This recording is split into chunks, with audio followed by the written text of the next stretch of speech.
vous me prenez à brûle-pourpoint parce que j'ai pas vraiment encore réfléchi, mais depuis que le thème est posé, la question qui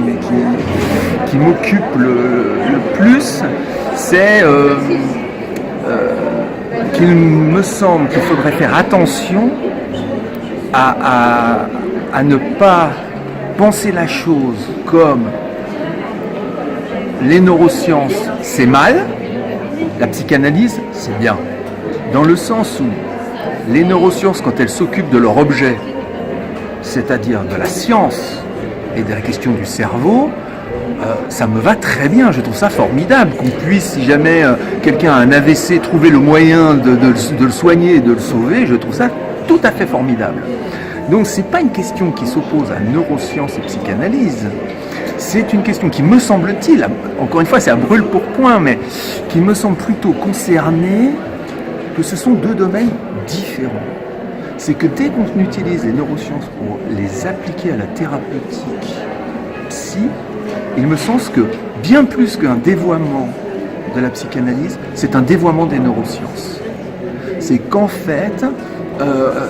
ceux qui font cela trahissent les chercheurs en neurosciences, trahissent ceux qui font un véritable travail sur la question des neurosciences, et que finalement, c'est plutôt une dimension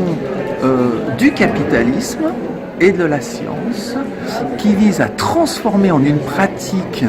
qui permettra de récupérer les crédits, qui permettra de récupérer les chaires d'université, qui permettra finalement de déployer tout un champ marketing qui ne tient pas compte de la réalité de ce que les chercheurs font sur le terrain.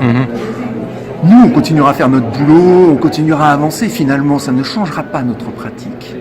Parce que c'est une pratique avec une éthique qui est différente. Et donc, ce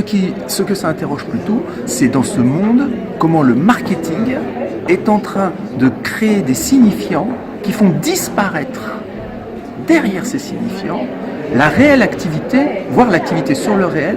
que produisent les uns et les autres. Et donc, d'une certaine façon, je pense que ce n'est pas les neurosciences qui posent problème, c'est le neuroscientisme issu du marketing à partir des signifiants produits par les neurosciences qui posent un réel problème par rapport à notre pratique. Et le congrès qui va suivre, je ne sais pas s'il faudra mettre ça, mais le congrès qui va suivre notre congrès pour Paul montre que des psychanalystes peuvent se fourvoyer, non pas par rapport aux neurosciences, c'est-à-dire un congrès où on va fricoter avec ces gens du marketing qui utilisent les neurosciences pour s'emparer d'un domaine qui n'est finalement le domaine de personne,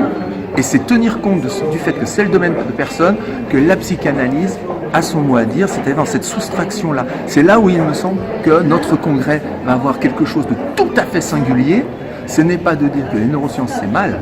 c'est de dire qu'aujourd'hui, nul ne peut dire quelque chose du réel sans se fourvoyer. Et que nous ne prétendons pas dire le réel, nous prétendons le cerner, ce qui n'est pas la même chose.